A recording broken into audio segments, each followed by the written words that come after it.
invitado a Mariana Palmero de la asociación Ni Una Menos. Y la primera pregunta, Mariana, que recién nos hacíamos con Daniel, y por supuesto gracias por venir. ¿Qué tienen en la cabeza los hombres que resuelven los conflictos de esta manera, asesinan a mujeres y muchos de ellos después deciden quitarse la vida? Es decir, valientes, entre comillas, para el crimen y después no asumir las consecuencias, porque hablamos de las mujeres, si avisan, si no avisan, si denuncian, si tienen el botón, pero ¿qué pasa con el hombre? ¿Por qué funciona así? ¿Qué está fallando? ¿Qué pasa con la educación? ¿Replican modelos? ¿Cómo lo interpretamos?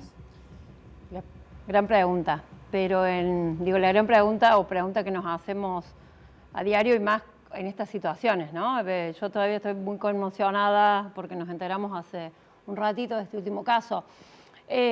Más que tienen en la cabeza quizá es pensar y es poner en contexto social y político el femicidio, ¿no? El femicidio como un hecho social, político, cultural que da cuenta de un modo de relacionarnos aprendido y que se refuerza, se reproduce y se fortalece aún más con estos tipos de casos. Un modo de relacionarnos en donde las personas, de acuerdo a nuestros géneros, vamos ocupando distintos roles, y esos roles que son desiguales, ¿no? Que nos ponen a algunas personas, sobre todo a las mujeres y a las diversidades, en situación de desigualdad.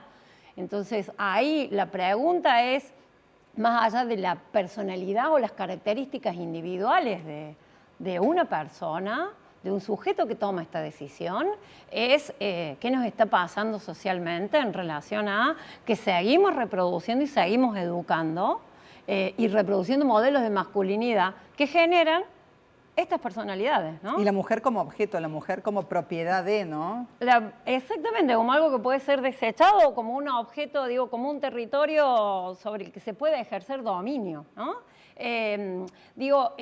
Pero estamos hablando de una cuestión de una... Y no, nos moviliza porque es una situación extrema, ¿no? El femicidio es la extrema manifestación de la violencia hacia las mujeres.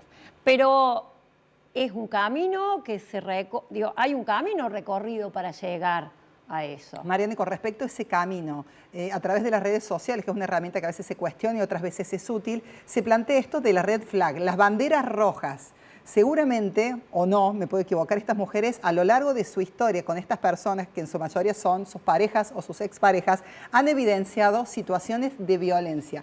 ¿Qué pasó con esa mujer que no se fue? Tenía una dependencia económica, tenía miedo, podemos pensar en discursos violentos, podemos pensar en una tirada de pelo, en un empujón, en una patada, en una agarrada fuerte. Es decir, hay pequeñas microviolencias que tal vez terminan en esto. ¿Por qué no se pudo cortar antes? Voy un poquito más atrás en la sentencia de Catalina Gutiérrez. El juez, cuando leí la sentencia, dijo que ella era parte de un círculo de violencia del que no pudo salir, ¿no? Había un montón de alarmantes ahí. Y es como si voluntariamente pudiésemos, ¿no? Sí, hay muchas señales, pero no solamente en los vínculos afectivos, pero también hay otras situaciones que van haciendo que eso se potencie inclusive. Y se normalice muchas veces. Y se normalice, ¿no? Ahí podemos hablar de muchas situaciones, pero a ver, puntualmente, no es fácil. La situación no es fácil denunciar, porque escuchábamos, en el caso de Verónica en la granja, era el padre del hijo. ¿Cómo voy a denunciar al padre de mi hijo? Y muchas veces aíslan a la mujer, ¿no? ¿Cómo voy a denunciar a mi pareja? Claro. ¿Cómo voy a hacerle esto a este tipo? ¿Por qué voy a hacer esto? ¿Por qué no lo vas a hacer? Sería la pregunta. Y muchas veces, te reitero, el concepto, están aisladas. Están aisladas. Estratégicamente, el violento las deja solas. La violencia física llega después de otras violencias, de la violencia económica, como vos decías, de la violencia psicológica, del, sin mí no vas a hacer nada, sin mí no vas a poder. ¿Sí? O estás loca, o sos muy celosa, o me tenés harta. ¿Qué te pasa? Esto va solapando y va generando un contexto en el que lo normalizamos, lo naturalizamos, y no solo quien está dentro, quienes estaban afuera también.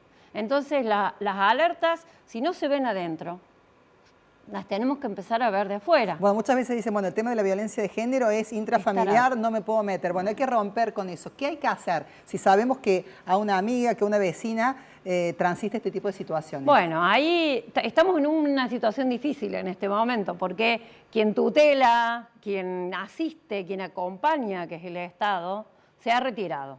Se ha retirado, digo, o lo que se sostiene, por ejemplo, acá en las provincias, está dependiendo casi de los estados provinciales, ¿no? Pero hay otra, digo, estamos en un momento donde hay que fortalecer los lazos solidarios, las redes que sostienen, y ¿qué hay que hacer? Hay que acompañar y además saber que los profesionales, por ejemplo, alguien que asiste a una mujer que ha sido golpeada, tiene la obligación de denunciar. Mariana, y con respecto a esto de intervenir, ¿qué pasa si la víctima, porque es su pareja, porque no se anima, porque está diezmada con respecto a su personalidad, dice, no, no te metas? Está todo bien, anda, Sí. está todo bien, yo puedo.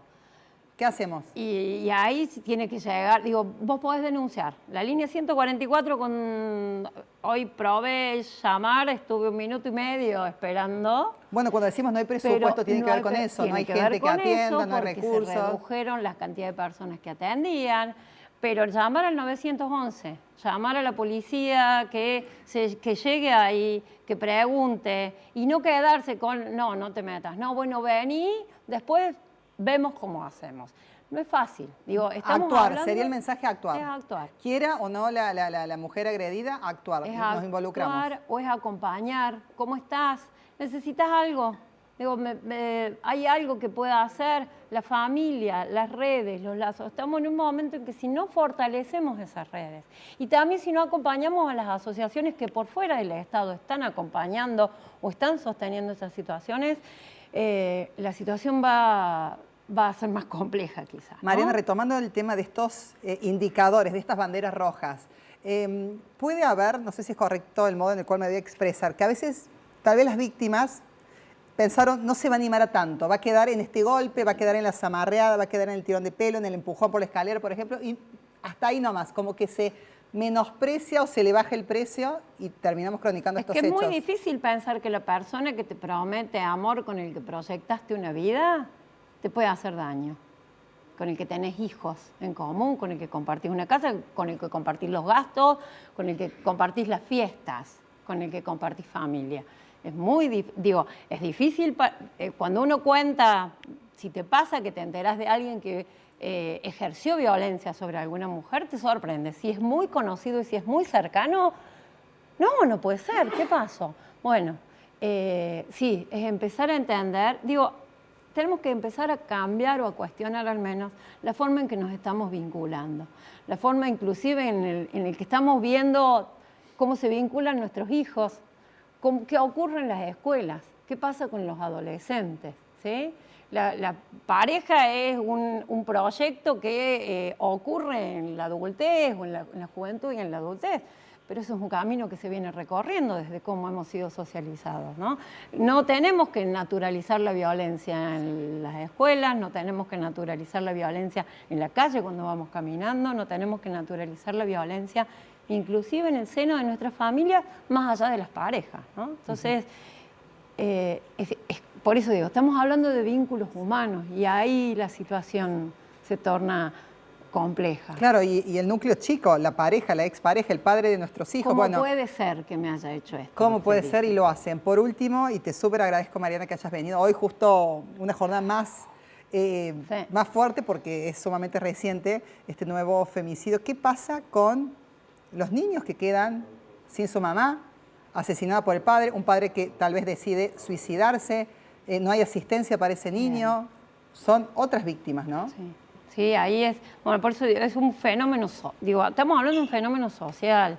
Hay asistencia, ahí es volver hay que reconstituir una vida, un núcleo familiar de alguna manera que hay que reconstituirlo, pero son víctimas indirectas, ¿no? Un poco, estamos muy cerca, nos queda muy cerca el 24 de marzo, ¿no? Y cuando hablamos de esa generación que también fue víctima porque sus padres desaparecieron, es por ahí una comparación media grosera esta, pero también pensar, ¿no? Hay víctimas que directamente también los hijos, las hijas que quedan huérfanos, son víctimas de estos femicidas y de este modo en que hemos construido para socializarnos, en las que claramente nosotras estamos en una posición de desigualdad.